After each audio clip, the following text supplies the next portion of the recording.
What's shaking? Hey, I'm Rick Jordan, and today we're going all in.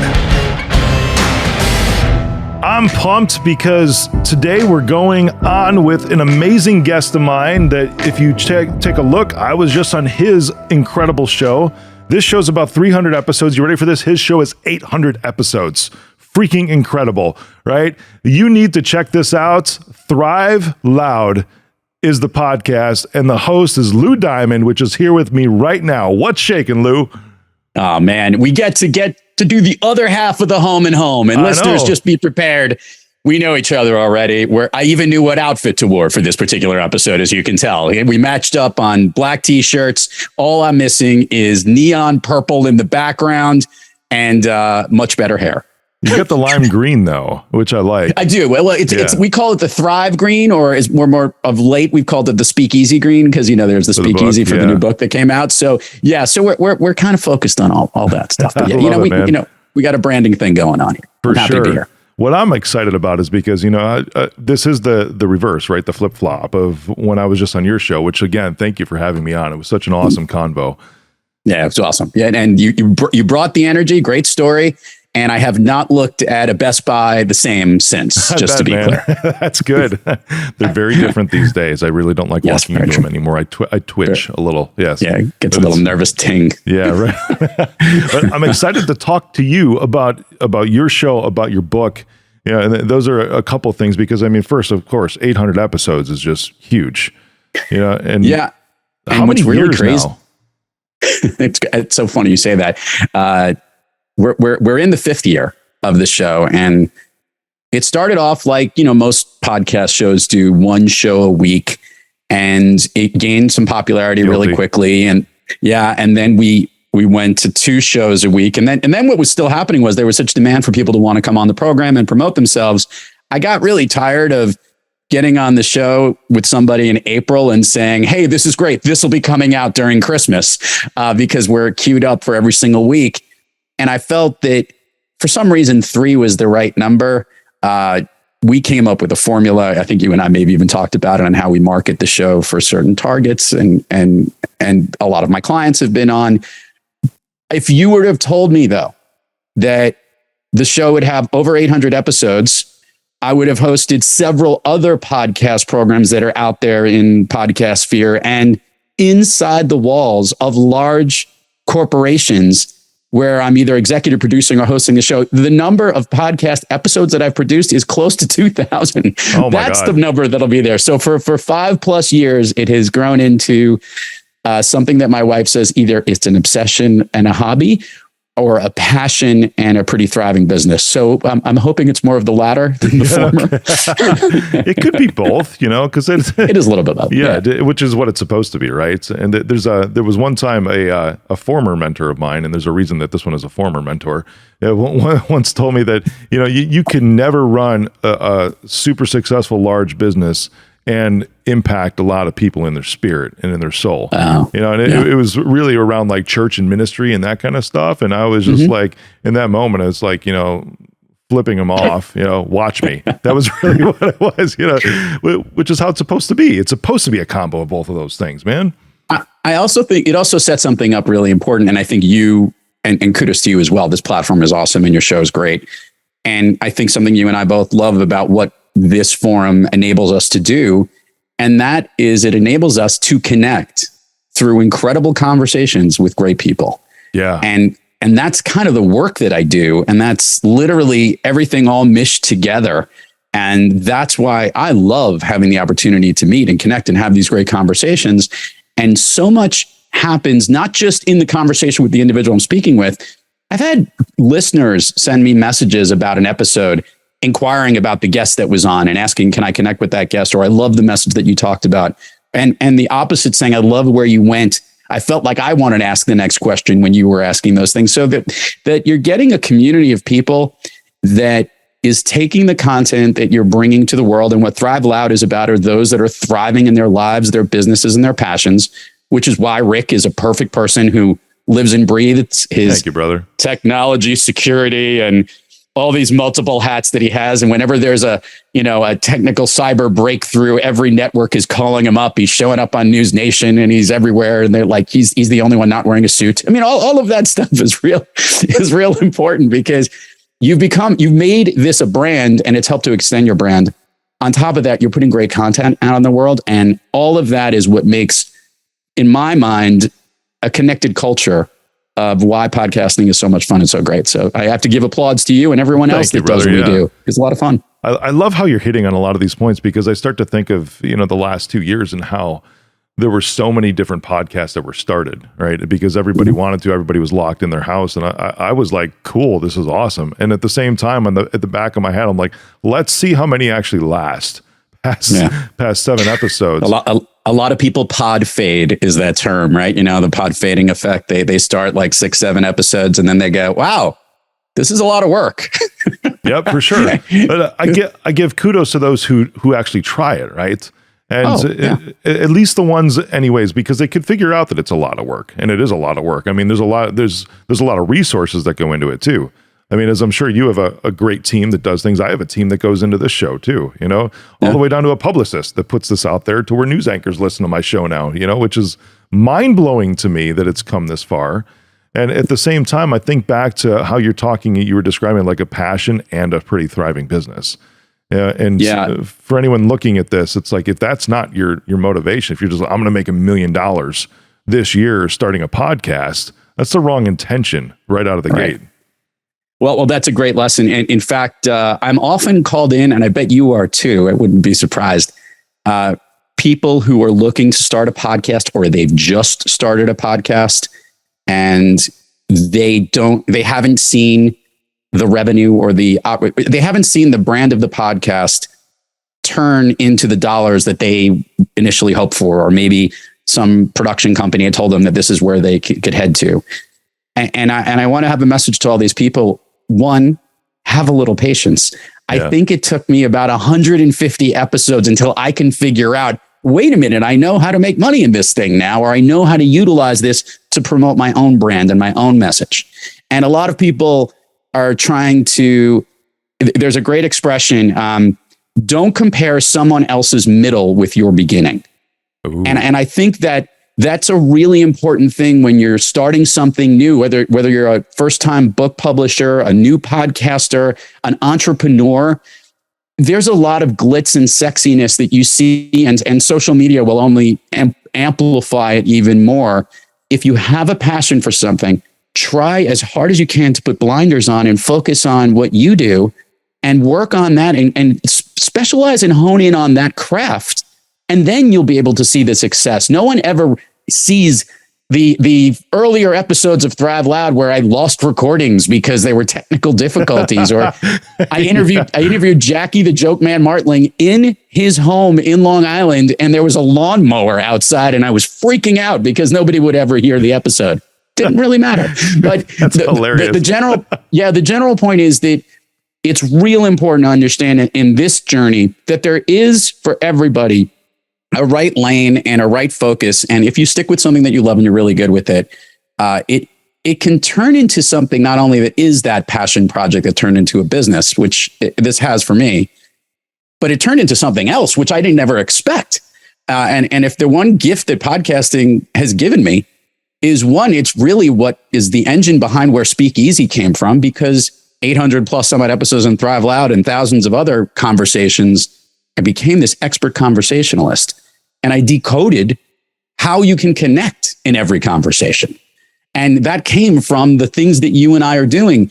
And a lot of the lessons that great conversationalists, great interviewers, and great communicators have is the ability to utilize the center of where every connection in our lives begins. And that's at a conversation and in a conversation. So this skill set, which was to promote my speaking business and to promote my consulting work that I do, I'm a sales and marketing consultant by day, and I speak and write about connecting by night. That's so sexy, by the way. Thanks. Isn't it, right? Yeah. I know. Sales and marketing consultant. By day, yes. It's so sexy. But the real work that exactly, please come now. The other problem is, I joke about this. You and I have the same thing. You could go search how many people have the word speaker in their title in LinkedIn. And I want to make it clear that is a way that I make my living. So it is difficult. You can't quite take it off. But I feel proud, and this will bring this whole conversation to this point of the conversation to a head. I feel proud to say that I'm a podcaster. And before I probably didn't, because I can legitimately validate that not only I'm a podcaster, but I've actually utilized this medium to create great content that is helping others grow their business, connect, engage, and win in everything they do. So I'm literally using this vehicle on both sides of the microphone in a way to help others thrive. And that's kind of exciting for me. Dude, you put it so eloquently. All of it, for real. Thank you. Thank you. So 150 episodes, and I've caught that, when you said don't compare, which by the way, I'm going to use that forever. Don't compare someone's middle to your start or your beginning. And 150 episodes in is when you actually figured out how to make money on it, right? How far were you along? Because I know Speakeasy is relatively new, right? Yeah. When did you think I'm going to write a book about what I'm doing? so I'll give the rewind here now, and I'll bring you up to speed. And it's a pretty cool story, and I'll do the best as I can. I worked on Wall Street for many years, and before that in consulting and professional services for a very long time. Now, my career had always been, as strange as this be, still connect with them on LinkedIn. Yes. Yes. Thank you. In sales and LinkedIn marketing. Bios. Yeah, I know. Yes. LinkedIn bios. You can go look it up. Go connect with me. Yeah. You'll see all these stuff. You'll see Bank of America, Merrill Lynch, which was funny because I know you had done some server business with them. And I've always been that professional services person. And I felt I was missing out on something. I became really, really good and did really, really well in what I did on Wall Street, but it wasn't enough. And it wasn't just about the money. The money was hard to come by, even though I'm not going to complain because at times it was very, very good. And so I was very successful in that space, but I wasn't happy. And I didn't know why. And part of it was that I don't think I was really living my passion. I was doing what I did, which was one of the things that I was really good at, was helping those around me become better salespeople, become better marketers. I had this ability to connect with people in a different way that wasn't the way that we had been taught to sell or taught to market. Yeah. It was a whole different way. In a long story short, and maybe even through an episode of trying to figure out what I wanted to do next, I ended up helping out a friend. I went to a trade show with him. He invited me to come out. Basically, I was moonlighting, which is what I'm saying unofficially here. It's not on my LinkedIn. When I did it, moonlighter, not in your bio. Not in my bio. And when I did it, Rick, I helped this guy close an incredible amount of business in one trade show, which led to like 7 deals being done in 30 days, 2 at the trade show, 5 later. And he handed me a piece of paper and a pen on a plane and said, you need to tell the world what it is you do, because I don't think that you think, Lou Diamond, what you do is unique. And I'm letting you know it is, and you need to share it with everyone. That became my first book, Rick, called Master the Art of Connecting. And the irony of it was I wrote a book, it got picked up, and I was doing TV spots and all the marketing that you would do. And this new thing called podcasting came out, and I started going on all these podcasts, and some of them were cool. Some of them were not. And I went on this one particular show, and this guy literally handed me a script of questions that he wanted me to type out before the show. And then there was a rehearsal to practice reading what I wrote in those responses. What? And that was what we were going to record on the podcast. And in the rehearsal session, I ad-libbed from what I wrote because I am a speaker and I didn't think that was what was so important, and it didn't sound authentic. Is he smacking you or pausing and be like, dude, you're not reading. In the third sentence of the 4th paragraph, you said the word the, and there's an I mean, like, that was the level of detail. It was like reading my audiobook had less scrutiny than this one. So I said to the guy, you know what, do me a favor, cancel the interview with this guest. I'm out of here. There's no way in the world I want this version of me to ever show up anywhere. And I left, and I called this guy who had said to me, you have a great name. You have a really good voice. You should host your own podcast show. Do you have an idea what you'd want to do? And at that point, it clicked that I was going to create a show that was the exact opposite of what that guy's show was about. Everything that was authentic, pulling genuineness, realness, amazing people that I'm connected to. I want to understand and decode, not have them pre-plan it. I'm on the air, on the fly, as conversational as possible, learn what makes incredible people tick. And that's what I did, Rick. I created that program. And who the heck would know that I did that also as a chance to market my book and market my business and all of the stuff that I did. And I was doing it and it was getting a lot of attention and everybody loved this freaking show. And I'm sitting there going, wow, I go, what am I doing? What am I doing in this show? And as the show started to grow and I started to recognize that it was something unique, the uniqueness didn't come out until very recently. The thing that did come out was that there were opportunities through podcasting for me to speak, for me to work and do some of that consulting and marketing work with some of the people I had on the show. And it gave me an opportunity to work on a craft that you and I do every day. And that is to learn through asking incredible questions. It's so cool. I state this, Rick, and that was the bell that went off when after a certain amount of time had transferred and I was then getting hired to speak about podcasting professionally. Think about how ironic this was. I went on the podcast to start this so that I can market my own book and talk about my connecting, which is what I speak about. But here I'm getting hired to talk about podcasting and getting paid to do so, which is mind blowing because I'm like, that wasn't the plan. And to everybody out there, the plan isn't always the plan that you think, right? It's really, really hard because sometimes you could be so good at something that you don't even know that you're so good at it. And it's that level of talent that gets you the notoriety that you're looking for.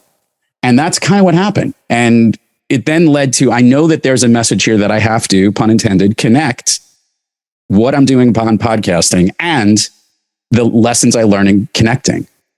And that's where Speakeasy came to be. And then I figured out how we can connect in every single conversation that we have in our lives.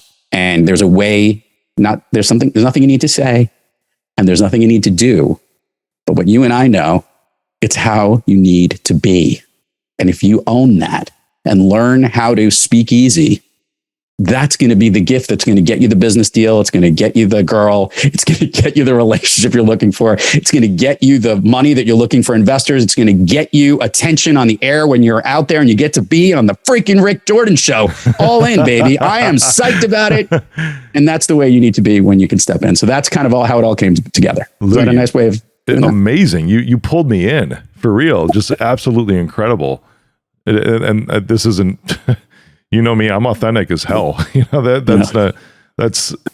I mean that because just the direction that you took these things. And as you were talking about this, I was thinking back to how I started my show, right? And I was on a show, it was maybe a year and a half ago called the Binge Factor. And I don't know if you've heard of it. With what's her name? With Tracy Hazard. Tracy Hazard. Great. She's awesome. Big she's fan. Like, you're so bingeable and everything. And she asked me the question that was like, how did you start? You know, what made you decide you wanted a podcast? And I'm like, I hired a branding agency and they told me to do a podcast. And that was it. She's like, there's nothing more. I'm like, nope. So you know what's really funny, and this is a good question, and there are a lot of people. This is a good message for people. Like, you know, everyone's like, wow, look at Lou. Wow, look at Rick. Look at all these, you know, over 1,100 episodes between the two of them on 2 platforms. Should I start a show? And I always say to people, the most important thing about not starting the show is that a podcast something that you can see yourself doing first? And do you think what you would make the show about is in line with your business, with your brand? Yeah. Those are the first 2 questions.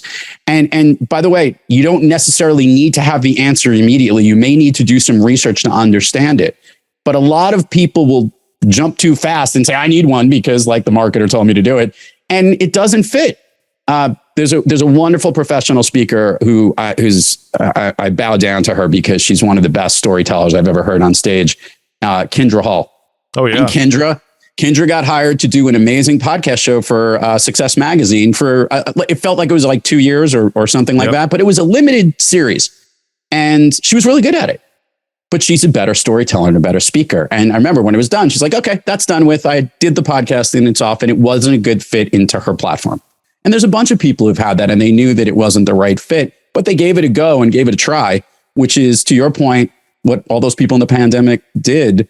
And I think it's pretty awesome that you should try and see. But go in with that plan. Could it be part of your brand and your business?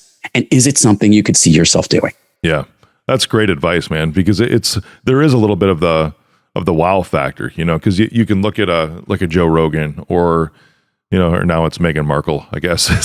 Both of them are. I mean, they're incredible. Both, yeah. Exactly. It was just funny because you see the media, trying to trash Joe just because it's like, oh, Joe's no longer in the number one spot. Meghan Markle, took over, whatever, just because she launched. But you look at them, and there is a little bit of an allure, to something like this, just like there is to an actor or an actress, because there's that draw, and that wasn't. And me even saying like why I started mine and why you started yours, that wasn't even there for us. Taking a look at others and be like, oh, I want to be that. We didn't even know what that was. Exactly. There was no that. Yeah, right. Well, there were a couple like like Tim Ferriss at the time he was the one that was doing a show, and talk about a difference of a podcast. For those of you who've ever listened to some of the earlier Tim Ferriss interviews, they're epically long. And by the way, it's about 40 minutes worth of commercials until you actually get to the actual content. You're hitting the 15-second button, like your fingers getting tired to get to the content of the interview. I apologize to all the sponsors who sponsor his program. But I remembered at the time, I'm like, wow, this guy's got something. And these are all famous Hollywood folks and real impressive people that we love to listen to. And I thought that was cool. But I also found something really interesting. I'm sure you found this to be the case too. The famous people that you've had on your program are pretty good guests. Oh, yeah. But they aren't the great guests. Right on. They aren't the ones that you uncover like, wow, holy cow, look what this guy's bringing to the table. Or wow, look what she had to say. It's the ones who you uncover and find something really unique about someone that you don't know.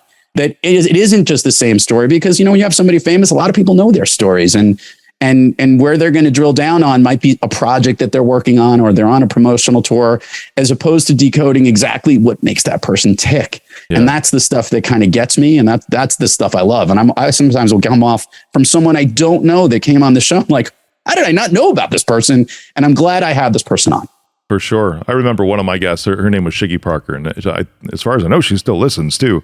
Hello, Shiggi. Yeah, she engages with my content on social, and it's just absolutely one of my favorite guests, because not known at all anywhere, right? And I don't even know how my team found her. I don't remember, because I have a team that goes out and tries to find great guests, and that turned into a two-parter. It could have been like a Joe Rogan style if it was all in one, because we could have kept going. And at the end of an hour, really like an hour and 10 minutes on the first one, it was ending with, and then I tried to commit suicide. It was like, whoa. I mean, it was good, like going through, but the story was just absolutely incredible and so relatable to literally everybody, and the way she articulated herself too was just absolutely incredible. Still to this day, one of my absolute favorite guests. She's amazing. I love her. Shiggi, if you're listening, I'm giving you a shout out right now, because but that's the thing, is she was completely authentic, man, when she came on with everything. Just amazing. Sucked me in. Yeah. And that's what you want. I think to the competitive, it is a competitive space. Let's make it clear. We have, don't you have this? My big problem now in the competitive space is what to watch on streaming. My wife and I have this conversation constantly, like, okay, what show or what movie do we want to watch? Because we are just bombarded with content. And of course, none of us know what channel it's on, right? It used to be, oh, that's on HBO. Oh, that's on, whatever. Now is it on Netflix? Is it on Prime? Is it on Paramount? Is it on Peacock? I can't keep track. Yeah. Find me, when you're talking to Siri. Yeah. And now you just speak it into a remote control and you don't even care. It's like, you remember when the important days when you used to have to know telephone numbers? Oh, yeah. You remember that? Like, it was real important. Like, oh, I know that girl's number, or I know his number. Or I memorized this stuff. I still remember some girls' phone numbers from when I was a teen, dude. There was some girl who there was written on her phone number on the boys, that we probably shouldn't talk about, then the boys' bathroom in high school. Like, and no one was allowed to talk about that. I don't know my mom's number. but I mean, like, we used to have to remember that stuff. And now today we literally don't need to waste our time on it. It'll just come right up and we'll find it. But I think that's what makes it hard. So from a podcasting point of view, there is so much great content out there, and it is hard to find a lot of shows. And that actually bringing that back to why we ended up increasing the amount of shows over these last 5-6 years has been, we recognize that not every single guest is for everybody. Not every piece of content connects with everyone. And what we wanted to do is try to find the myriad of different interests on our program to offer, like, menu items. Like, we're trying to give the menu for the listeners to say, hey, wow, this is somebody who started up a company. This is someone who has a cause that they did. Here's someone who overcame something and is a brilliant person in resilience. I think we learn from each other the best things about people when they've had trouble and had to overcome something. I use this expression all the time. We love to connect with people that are fearless. And by fearless, I mean not void of fear, but they've moved through a certain fear or moved through an unfortunate circumstance into a place of courage. And they use that as their launch pad or their message. And I think there's a level of respect. I think there's a level of, I would say, there's a level of wow in ourselves to say that's an awesomeness factor that we hear from someone like the guest that you have, go Shiggy, and all these other people that we can connect to who have these great stories. And we look at them and say to ourselves, this is what we will do, is how can I connect with that person so I can be a part of someone's world like that? Or how can I find my own story? And that's the inspirational component of every single podcast that connects with great people. And that's what I love to do, is let's find that story or that moment that people will love and people will want to draw out, because that's what I do in every conversation I have, Rick. It doesn't matter if I'm the guest on the show. It's in real life too. I want to learn what someone's superpower is. I want to learn what makes them unique. I want to learn how I can do business with that person and why they would want to do business with me and how we could help each other. That's what happens in business, right? We want to connect in conversation. That's exactly so these lessons are where we can practice them and really put them on display for others to learn too. It's beautiful, isn't it? And I would challenge everyone, because if you're going to start a podcast, maybe go into a Starbucks and sit down next to a stranger and just try to strike up a conversation for real. So I was going to ask that question. You do everything in studio, as do I. Yeah. Have you ever had a situation where you were quote unquote off campus and you've done like on-site interviews? Have you ever done that? Also remote shows in like a hotel. This happened because, oh my gosh, because it was the tightness of my schedule in the moments. And I've done that, right? To where it's just been, hey, let's set it up right here. We've got one camera over there. Okay, we brought it with, it's a 4K, so we can zoom in on each individual. You try to work through the equipment stuff, but then it just became, the hotel's like, screw it, we're just going to do it. Because I mean, the production of the show, there's a lot that goes into this, right? But I remember the days when that branding agency, when I was with them, using them, and they're like, you need to have a podcast. And I'm like, okay, yes, miss. So I did it, but that was in their studio, right? But then when the pandemic hit and you weren't going anywhere, I'm sitting here with the Blue Yeti, no studio, and just like threw up a TV behind me somewhere. Yeah, there it is, right? I got my Blue Yeti in retirement up here. I put it up there. Yeah, that was a 6-month stint of this show, and it just worked. It literally just worked for that moment. I had 2 interviews off campus that I'll do in reverse order. One was with a famous person, and one with somebody who should be a guest on your show because she's absolutely awesome. The first was with the comedian Lisa Lampanelli. Oh, and awesome. we actually did that on the Caroline stage, which is where she got her start in New York City. Oh, sweet! And that was I've done stand up on that stage. Oh, amazing. It's right by Broadway on 50th Street. Yep. And actually Caroline was there in the audience, and it was ironically the other woman, Jill Schiffelbein, who was the guest on the show, who I said we'll talk about in a minute. She was filming it for me on my iPhone. Literally, that's how we recorded it. It came out really good, by the way. Yeah. And we had some and most of the audio equipment I brought, which was like this cool digital recorder, and we did it on the stage and we filmed some of it. Her little dog was with us at the time, and she was telling her whole journey and her story, and it was fun to do it on person. The video was even more engaging and funny. But the one that I did with Jill Schiffelbein, when I first started doing podcasts, like in the first 100 episodes, we did in a restaurant in New York City, because we wanted that clinking and clanking in the background. Like, we wanted to make it like it was a conversation over a meal, which it was, by the way. And the hardest thing was there were these absolutely delicious French fries that the waitress put right in front of us. And it was like our candy, our nugget at the end of the interview that we would get to. And that's all we kept talking about was how good the French fries were smelling. But I will tell you, I've re-listened to that episode. It was engaging because you had to listen a little harder. It wasn't as sanitized as what you and I can produce and put together today. Yes. But there was some cool indie factor of it that made the conversation even more fun and real in the moment, I guess. But that wasn't our live show. It was a lot easier to do it the way we do it today. Yeah, no joke. Well, I mean, to that aspect, everybody likes raw as well. And, there is something engaging. I was listening to, it was a Rogan show the other day. And, because those are 3 hours long, but it was about maybe an hour and 15 minutes into it. They were having some technical issues, but they just kept recording. So you hear them working through with the producer that's there. It's like, they're just like, oh, okay, we good now? We good?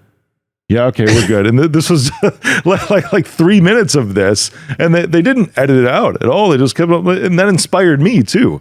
It's like we do produce this amazing, gorgeous piece of heavily sanitized, I like that word, product by the time it's done, to where it sounds just amazing. And yet here's the dude that's got 11 million downloads per episode that's just like, whatever. Yeah, it doesn't work. They'll never deal. My sponsors won't care. Now they'll listen to it more. And by the way, here we are talking about it, proving their point, right? I'll before we bounce off, I guess, the topic of pods, and we'll talk about, I guess, connecting. The last thing I'll say is to all of those who are starting their podcasts or listening to this and have a show and are thinking about doing one, can I share the secret of podcasting? Bring it. Yeah. The secret of podcasting. Please, I want to know it.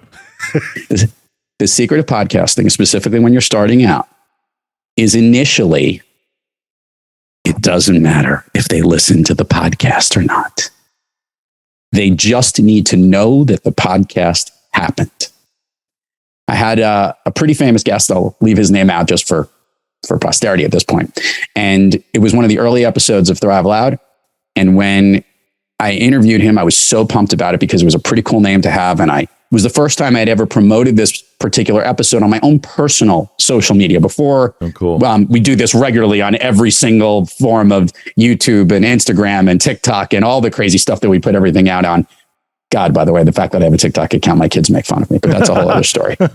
We're like prime age for that, 40s and 50s. Yeah, I know. We're perfect for it because we can go like this. This is our physical activity, is swiping up and down.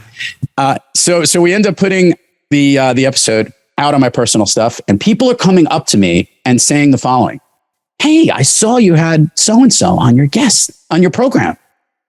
I'm like, "What did you think?" I didn't listen to it yet. But I'm going to get to it. And then they'd walk off. Yep. And I remembered, Rick, my head was like, they're not listening to the podcast. And I could see the numbers and how many downloads and listens and all that. And I knew that it wasn't like, a 11 million downloaded show like Rogan or Meghan Markle's 15 million, whatever it is. But what I learned was that they knew about it. Yeah. And that eventually they would listen to it. And then we said, we have to market it even more and let people know about it. And how true is that even on television today, right? You may not see late night television, but when you're watching the local news before you go to sleep, you're going to learn, hey, this particular guest is on this show tonight, and Meghan Markle is going to be on Jimmy Fallon or whatever it might be, right? You hear it and you know it, and then maybe you'll check it out on YouTube the next morning, or maybe you'll check it out down the road and get the feed wherever it is. That was the secret. And that's the whole thing. So all the podcasters who are looking at all the listens and the downloads, that means nothing. It just means that you have to work on the awareness and the marketing of it, because that is where people will learn about it. And then they'll eventually get to it and listen to it. And when they hear how great the show is, then they'll keep coming back. Yeah, right on. That's amazing. That's amazing points. But the same things with TV, by the way. When you start doing TV, it didn't matter that my first appearance ever was on NBC in Albuquerque, New Mexico. Yeah. Just for the record, I saw you. You were wonderful. Well, thanks. Yeah, good. But I mean, that's right. You look back at that, and this is the thing. It's like if your first try doesn't embarrass you, you waited too long. But I look back at that, it's like, God, I sucked. But it was okay because it was a version of myself. But at the same time, it was Albuquerque, New Mexico. Yes, which, by the way, you're famous there now. I must be. Yeah, me and you and the entire Breaking Bad cast. I was just thinking about that. Yeah, like me and Walter White. Yep. Which they have statues there, by the way, I don't know if you saw that from a few, Are you few serious? months ago. Yeah. Yeah. Sony Pictures somehow worked because it was Sony, right? I think that worked with them that erected statues in downtown Albuquerque because of how much the show did for that town for tourism. Oh my God. Tourism. Wow. Yeah. And no joke. I mean, when I went there, this was like 4.5 years ago for my first TV appearance ever, right? On NBC in Albuquerque. I checked out some of the Breaking Bad locations, just to drive around. I would go do it too. I know, it's like, hey, there's the house. But anyways, it is the same principle, because it didn't matter. It just mattered. It's like, hey, I was just on NBC. Yeah, and that was it. When this book tour for Speakeasy, I was in a lot of different networks: ABC, NBC, CBS, Louisville. Just think of the towns: Louisville, Austin, Augusta, Michigan. It turns out there's a news station there that there's a 9 and 10. There's 2 channels up in there. It's like, you probably know this, Moran. And so I'm on a bunch of these shows, and similar to versus being on for 2.5 minutes on obviously a national, you'd want to be on the Today Show or Kelly and whoever, Ryan, one of those shows where they're literally talking about your book and that's it, and you're seen by millions of people. These local shows obviously have a low number of viewers, but the conversations you have with some of these hosts are awesome because a lot of them have been there for a while. Yeah. They're wonderful people. I'm going back to do a whole how to have better conversations during Thanksgiving. That's coming up, by the way, awesome. In a couple of weeks. So we can talk about making the conversations a little bit more palatable and how you can connect through family members, even though having conversations about certain topics are very sticky these days. They want to talk about the Speakeasy Thanksgiving is a lot of the topics we're marketing and pitching. So you'll see me in your local smaller network, and who knows, maybe I'll be lucky enough to be in Albuquerque. Yeah. I still know the anchor from back then too. She's not there anymore, but I'll connect you with her. Maybe she's doing something fun now. But you mentioned as you talk about your book, because that's awesome, right? Speakeasy at Thanksgiving. Maybe that's a segment. I don't know. Maybe it is. Maybe they're gonna, that'd be great. Include your book. Was there a correlation there between like a bar? Yeah. So the great question. So in the book, there actually is a bartender that navigates you through the speakeasy. For those who aren't familiar, about 100 years ago, the speakeasies were called that because the proprietors, it was during Prohibition. You probably were serving things you weren't allowed to serve at that particular point. And everyone in the bars needed to speak easy so the cops couldn't hear where that certain secret location was. Usually they were behind storefronts or they were, in back hidden halls in different places. By the way, I'm pretty sure the cops knew where they were, but that's not important right now. Yep. So that's where the speakeasy name came from. And that was kind of the concept that we wanted, with a little bit of a pun on the name. And that is that we wanted to let people into this secret club so that they know how they can connect with these conversations, that there's a group of people like yourself and me and other great conversationalists around the world who are using a lot of the skills and tips and techniques that we have in our speakeasy that we mix together into really cool concoctions that you can use as a playbook so that you can have great conversations too. So yes, we not only use the speakeasy name, there is a special bar cart section at the end of the book, which is filled with conversational flights, Rick Jordan. And those conversational flights are certain unique menu items of conversations that we all have that are a little bit hard to mix together. And we give you the ingredients of what you need to bring to the table. Remember, I said it's how you need to be. So let's just use our favorite drink on the menu is the 800-pound gorilla. That's the uncomfortable conversation. How do you deal with, maybe having to let somebody go or talking about someone personal? It's a difficult conversation. Well, you might need to bring a shot of gumption, a dash of nerve, a little splash of passion, and four cup chaser of deal with it, because that's probably the thing that you need to do right then and there. Yep. So that's what we put together into the speakeasy mix. So it's flavored throughout, the pun within it, not overdone too much, just enough so that you get the same message with it. And the bartender's name is? It's actually this hidden bartender we don't give a name to. But if I were to give one, it probably would have been like Lucky McDiamond, because that's the name I use on St. Patrick's Day, because that's the day that everybody becomes Irish. And I actually spent I lived in Chicago for 2 years. So I spent, at least one St. Patrick's Day that I can remember. Another one that I believe I was there and not exactly sure what happened. Might have ended up in the green water of the Chicago River. It's possible. Rumors have it. Mid-90s. Fantastic. This is pre-phone and before TikTok, hopefully. Right on. Nobody knows now. Nobody could. Nobody could. That's beautiful, man. I love the concept of the book. You know, it's one that's in Audible for me right now, or it's on my list. I'm waiting for another credit. And you're gonna you personally are gonna love the end of it. I know you're in Chicago, and we talked about this. That Adrienne Bankert, who is on News Nation, I know you're on there often and been interviewed by her. Brilliant. She and I, she's such an incredible soul, and we have a great conversation about conversations. And it's a little and it's an after dinner aperitif, if you would, on the Speak It Easy audio book. So you'll enjoy it. That's beautiful. ThriveLoud.com. That's where everybody can go, and Thrive Loud on Instagram. And Thrive Loud everywhere. Thrive Loud everywhere. Speakeasy is available on Amazon, and I'm assuming everywhere. Yeah, you can go to speakeasybook.com, and it is available everywhere we sell your books. So, Lou, amazing conversation, my man.